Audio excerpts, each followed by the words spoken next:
ಪುತ್ತೂರಿನ ನರಿಮುಗುರಿನಲ್ಲಿ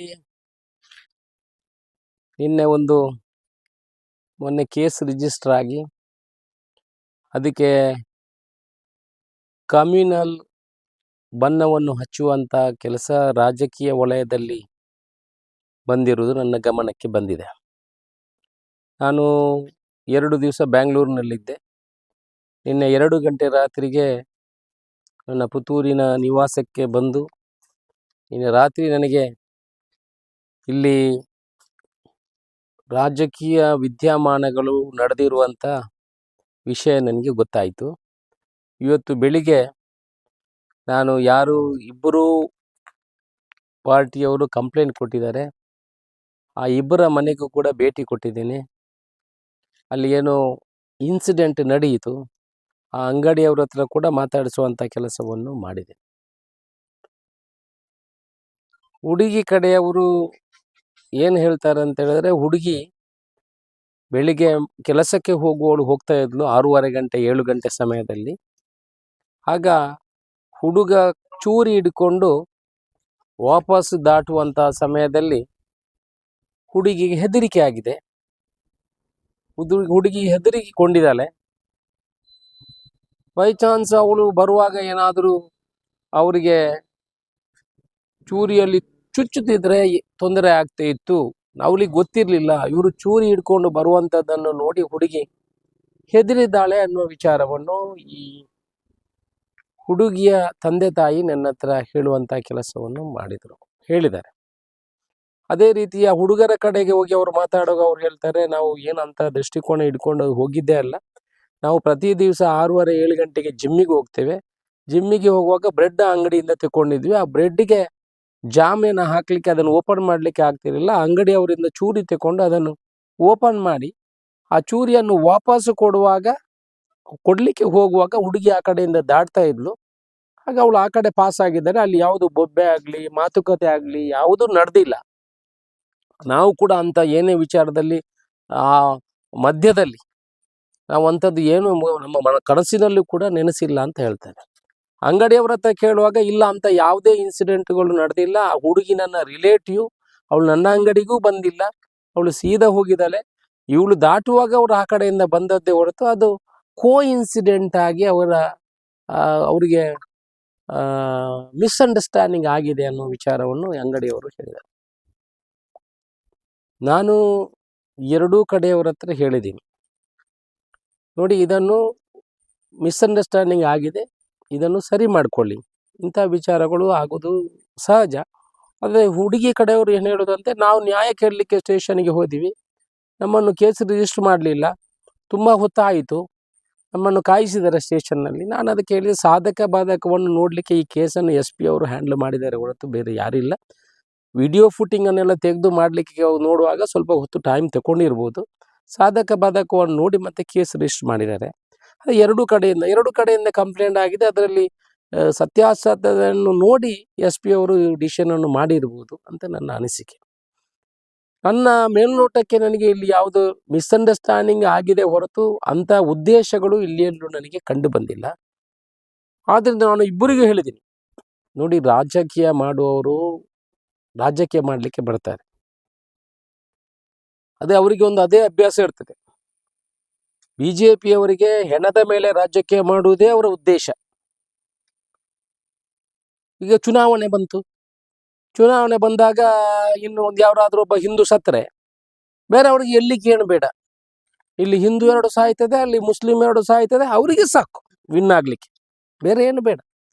ಇವರು ಇಷ್ಟರವರೆಗೆ ಹೆಣ ಇಟ್ಟುಕೊಂಡೇ ರಾಜಕೀಯ ಮಾಡಿದಂಥವ್ರು.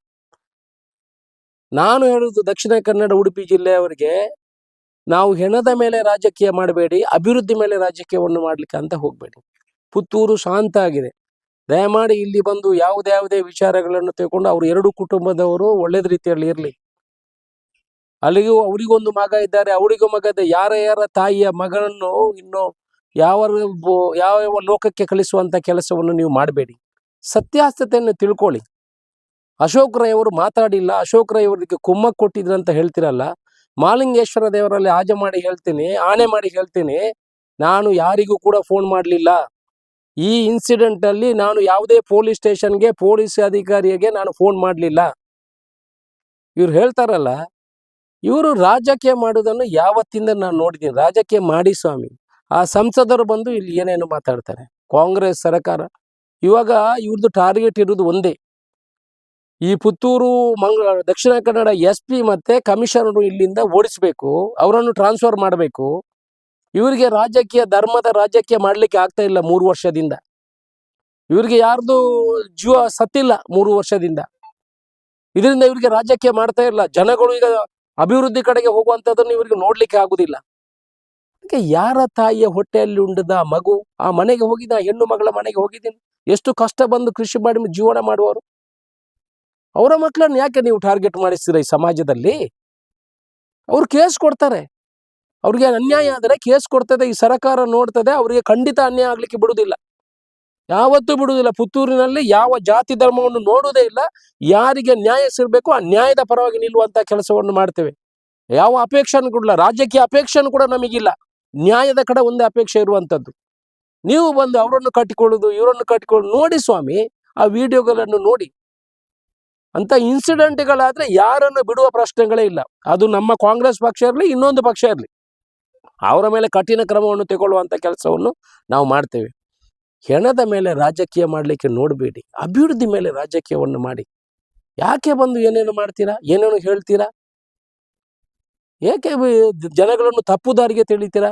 ಇನ್ನು ಚುನಾವಣೆ ಬಂತಲ್ಲ, ಇನ್ನು 2 ವರ್ಷ ಇರುವುದು ಇವರಿಗೆ. ಹಾಗೆ ಯಾರಾದ್ರೂ ಒಂದು ಜೀವ ಹೋದ್ರೆ ಮತ್ತೆ ಇವ್ರು ಬರೋದಿಲ್ಲ. ಆ ಪ್ರವೀಣ್ ವಾಲ್ಗೆ ಅಂತ ಒಬ್ರು ಇದ್ದಾರೆ, ನೀವು ಇನ್ಸ್ಟಾಗ್ರಾಮ್ ಅಲ್ಲಿ ಎಲ್ಲ ನೋಡಿರ್ಬೋದು.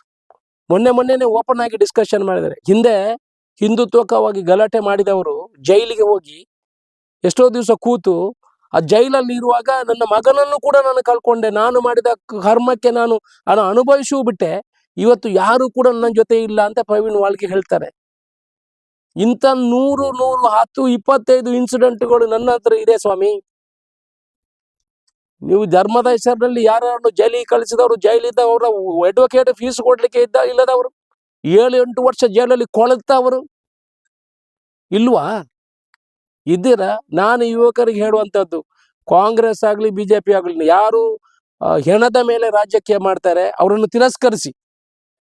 ಈ ದಕ್ಷಿಣ ಕನ್ನಡ ಉಡುಪಿ ಜಿಲ್ಲೆಯವರಿಗೆ ನಾನು ಮಾಧ್ಯಮದ ಮುಖಾಂತರ ತಿಳಿಸುವಂತದ್ದು, ಧರ್ಮದ ಮೇಲೆ ಯಾರು ರಾಜಕೀಯ ಮಾಡ್ತಾರೆ, ಹೆಣದ ಮೇಲೆ ಯಾರು ರಾಜಕೀಯ ಮಾಡ್ತಾರೆ ಅವರನ್ನು ತಿರಸ್ಕರಿಸಿ, ಅವರಿಗೆ ಶಿಕ್ಷೆ ಕೊಡುವಂತ ಕೆಲಸಗಳನ್ನು ಮಾಡಬೇಕು. ಹೊರತು ಈ ತರ ಒಬ್ಬರೊಬ್ಬರನ್ನು ತಾಗಿಸಿ ಹಾಕಿ ಮಾಡುವಂತ ಕೆಲಸಗಳನ್ನು ಯಾವ ರಾಜಕೀಯ ಪಕ್ಷದವರು ಮಾಡಬಾರ್ದು, ಯಾರು ಮಾಡಬಾರ್ದು, ಒಳ್ಳೇದಲ್ಲ. ನಾವು ಅಭಿವೃದ್ಧಿ ಮೇಲೆ ಹೋಗಿ, ನಾವು ಆಯ್ತು ಅಭಿವೃದ್ಧಿ ಚಿಂತನೆ ಹೋಗಿ, ಆಯ್ತು ಅನ್ಯಾಯ ಆಗಿದ್ರೆ ಕಂಪ್ಲೇಂಟ್ ಕೊಡ್ಲಿ, ನಾವು ನ್ಯಾಯ ಕೊಡ್ತೇವೆ, ನಾವು ಇದ್ದೇವೆ. ಹೆಸರಲ್ಲಿ ಹೇಳ್ತೀರಲ್ಲ, ನಾವೇನು ತಪ್ಪು ಮಾಡಿದ್ದೇವೆ? ನಾವೇನಾದ್ರು ತಪ್ಪು ಮಾಡಿದೀವ? ನಾವೇನಾದ್ರೂ ಫೋನ್ ಮಾಡಿ ಅವರ ಮೇಲೆ ಕೇಸ್ ಮಾಡಿ ಅಂತ ಹೇಳಿದೀವ? ಯಾರಾದ್ರೂ ಎಲ್ಲಿ ನಿಮ್ಮ ಇಂಟೆಲಿಜೆನ್ಸ್ ಕೇಳಿ, ಮಾಲಿಂಗೇಶ್ವರ ಹತ್ರ ಕೇಳಿ. ನಾನು ಅವರ ಈ 2 ಕೇಸಿನ ಬಗ್ಗೆ ನಾನೇನಾದ್ರೂ ಅವರಿಗೆ ಯಾರಿಗಾದ್ರೂ ಸಹ, ಇವರು ಫೋನ್ ನನಗೆ ಮಾಡಿಲ್ಲ, ಹುಡುಗಿ ಕಡೆಯವರು ಮಾಡಿಲ್ಲ, ಹುಡುಗನ ಕಡೆಯವರು ಮಾಡಿಲ್ಲ. ನಾನೇನಾದ್ರೂ ತಪ್ಪು ಮಾಡಿದ್ರೆ, ಅದಕ್ಕೆ ಬರ ಕೇಸ್ ಕೊಟ್ಟಿದ್ರೆ ನನಗೆ ಮಾಲಿಂಗೇಶ್ವರ ಶಿಕ್ಷೆ ಕೊಡ್ತಾನೆ. ನೀವು ಏನಾದ್ರೂ ತಪ್ಪು ಮಾಡಿ ಈ ತರ ಯಾರ ಜೀವವನ್ನು ತೆಗಿಲಿಕ್ಕೆ ನೀವು ಪ್ರಯತ್ನ ಪಟ್ರೆ ನಿಮ್ಮ ರಾಜಕೀಯ ಜೀವನವನ್ನು ಮಾಲಿಂಗೇಶ್ವರ ಅಂತ್ಯ ಮಾಡ್ತಾನೆ. ಎಷ್ಟೋ ಜನ ಹೆಣದ ಮೇಲೆ ರಾಜಕೀಯ ಮಾಡಿದವರು ಅಂಗಡಿ ಬಂದ್ ಮಾಡಿದ್ದಾರೆ, ತಿಳ್ಕೊಳ್ಳಿ. ಅಂಗಡಿ ಬಂದಾಗಿದೆ, ಯಾರು ಮೇಲೆ ಬಂದಿಲ್ಲ. ದಯಮಾಡಿ ಆ ಕುಟುಂಬದ ಮೇಲೆ ನೀವು ರಾಜಕೀಯ ಪ್ರಭಾವವನ್ನು ಮಾಡುವುದನ್ನು ಬಿಡಿ, ಅಭಿವೃದ್ಧಿಯನ್ನು ಮಾಡಿ. ಇಬ್ಬರು ಕೂಡ ಅವರ ಹತ್ರ ವಿಚಾರಗಳನ್ನು ತಿಳಿಸಿದ್ದೇನೆ. ಅವರು ಅದನ್ನು ಅವರ ರೀತಿಯಲ್ಲಿ ಕಾನೂನು ಕಡೆ ತಗೊಳ್ತಾರೆ. SP ಅವರ ಮೇಲೆ ನೀವು ಅಪವಾದ ಮಾಡ್ತೀರಿ. ಇವತ್ತು 3 ವರ್ಷದಲ್ಲಿ ದಕ್ಷಿಣ ಕನ್ನಡ SP ಮತ್ತೆ ಕಮಿಷನರ್ ಒಳ್ಳೆಯ ಅಧಿಕಾರಿಗಳನ್ನು ಹಾಕುವ ಮುಖಾಂತರ ಒಳ್ಳೆಯ ಯಾವುದೇ ಕೋಮುಗಳ ಬಳಿಗೆ ಅವಕಾಶ ಇಲ್ಲ. ಇವತ್ತು ಮೊನ್ನೆ ಕೂಡ ನನ್ನ ಹತ್ರ ಸಂಘಟನೆಯ ಕೆಲವು ಹುಡುಗರು ಬಂದು ನನ್ನ ಹತ್ರ ಹೇಳಿದ್ದಾರೆ, ನಮಗೆ ಸಾಕಾಗಿದೆ, ನಮ್ಮ ಮೇಲೆ ಇನ್ನು ಯಾವುದೇ ಕಾನೂನನ್ನು ಹೇರುವಂತ ಕೆಲಸವನ್ನು ಮಾಡಬೇಡಿ, ನಾವು ಯಾವುದಕ್ಕೂ ಇಲ್ಲ, ನಾವು ಏನಾದ್ರೂ ವಿರೋಧ ಹೋಗಿದ್ರೆ BJP ಅವರ ಮೇಲೆ ವಿರೋಧ ಹೋಗ್ತೀವಿ ಅಶೋಕಣ್ಣ ಅಂತ ನನ್ನ ಹತ್ರ ಹೇಳಿದವರು ಇದ್ದಾರೆ. ಮುಂದಿನ ದಿವಸದಲ್ಲಿ ಬಾಯಿ ಬಿಡಬೇಕಾಗ್ತದೆ, ತಿಳ್ಕೊಳ್ಳಿ. ನೀವು ಬೇರೆಯವರ ಮಕ್ಕಳನ್ನು ಉಪಯೋಗ ಮಾಡಿದ್ದು ಸಾಕಾಗಿದೆ. ಬೇರೆಯವರ ಮಕ್ಕಳನ್ನು ಜೈಲಿಗೆ ಕಳಿಸಿದ್ದು, ಬೇರೆಯವರ ಮಕ್ಕಳನ್ನು ಕೊಂದದ್ದು. ನಿಮ್ಮ ಮಕ್ಕಳು ಇದ್ದಾರ ಸ್ವಾಮಿ ಒಬ್ಬನಾದ್ರು? ನೀವೆಲ್ಲ ಪದಾಧಿಕಾರಿಗಳು ಇದ್ದೀರಲ್ಲ, ನಿಮ್ಮ ಮಕ್ಕಳು MBBS ಕಲಿತಾ ಇಲ್ವಾ? ನಿಮ್ಮ ಮಕ್ಕಳು ಡಬಲ್ ಡಿಗ್ರಿ ಮಾಡ್ತಾ ಇಲ್ವಾ? ನನ್ನ ಮಕ್ಕಳು ಈಗ MBBS ಕಲಿತಾರೆ, ಡಬಲ್ ಡಿಗ್ರಿ ಮಾಡ್ತಾರೆ. ಆಗ ನಿಮ್ಮ ಮಕ್ಕಳು ನಿಮ್ಮ ಮಕ್ಕಳನ್ನು ಗಲಾಟೆಗೆ ಕಳಿಸ್ತೀರಾ ನೀವು? ಆ ಪ್ರವೀಣ್ ವಾಗ್ಲೆ ಏನ್ ಹೇಳ್ತಾರೆ ಅವರು? ನನ್ನ ಜೀವಮಾನವನ್ನು ಕಳ್ಕೊಂಡೆ, ಜೀವಮಾನ ಕೋರ್ಟಲ್ಲಿ ಹೋದೆ ಸಂಘಟನೆಗಾಗಿ. ಇದೆಯಾ? ನಾನು 2 ಧರ್ಮದವರಿಗೆ ಹೇಳುದು, ಎಲ್ಲ ಯುವಕರಿಗೆ ಹೇಳುವಂಥದ್ದು, ಈ ರಾಜಕೀಯದವರ ನನ್ನನ್ನು ಸೇರಿ ರಾಜಕೀಯದವರ ಇಂಥ ಏನು ವಿಚಾರಗಳಿದೆ, ಇದಕ್ಕೆ ಉತ್ತೇಜನ ಕೊಡ್ತಾರೆ, ಇದನ್ನು ನೀವು ಕಿವಿಕೊಡಬೇಡಿ. ನೀವು ನಿಮ್ಮ ದಾರಿಯನ್ನು ನೋಡಿ, ನಿಮ್ಮ ಜೀವನವನ್ನು ನೋಡಿ. ಕಾನೂನು ಅದರ ಕ್ರಮವನ್ನು ತಗೊಳ್ತದೆ. ಅಂತ ಕಾನೂನಲ್ಲಿ ನಿಮಗೆ ಅಂತ ಅನ್ಯಾಯ ಆದರೆ ಅದಕ್ಕೆ ನಾವು ನ್ಯಾಯ ಕೊಡುವಂಥ ಕೆಲಸ ಈ ಸರ್ಕಾರ ಮಾಡ್ತದೆ, ನಾವೆಲ್ಲ ಸೇರಿ ಮಾಡ್ತೇವೆ. ನಾವು ಯಾವ ಧರ್ಮದ ಪರವಾಗಿಯೂ ಇಲ್ಲ, ಯಾರಿಗೆ ನ್ಯಾಯ ಕೊಡಬೇಕೋ ಆ ನ್ಯಾಯ ಕೊಡುವಂಥ ಕೆಲಸವನ್ನು ಮಾಡ್ತೇವೆ. ಆದರೆ ರಾಜಕೀಯ ಪಕ್ಷಗಳು ದಯಮಾಡಿ ಹೆಣದ ಮೇಲೆ ರಾಜಕೀಯ ಮಾಡೋದನ್ನು ನಿಲ್ಲಿಸಿ ಸ್ವಾಮಿ ಅಂತ ನಾನು ವಿನಂತಿ ಮಾಡ್ಕೊಳ್ತೇನೆ.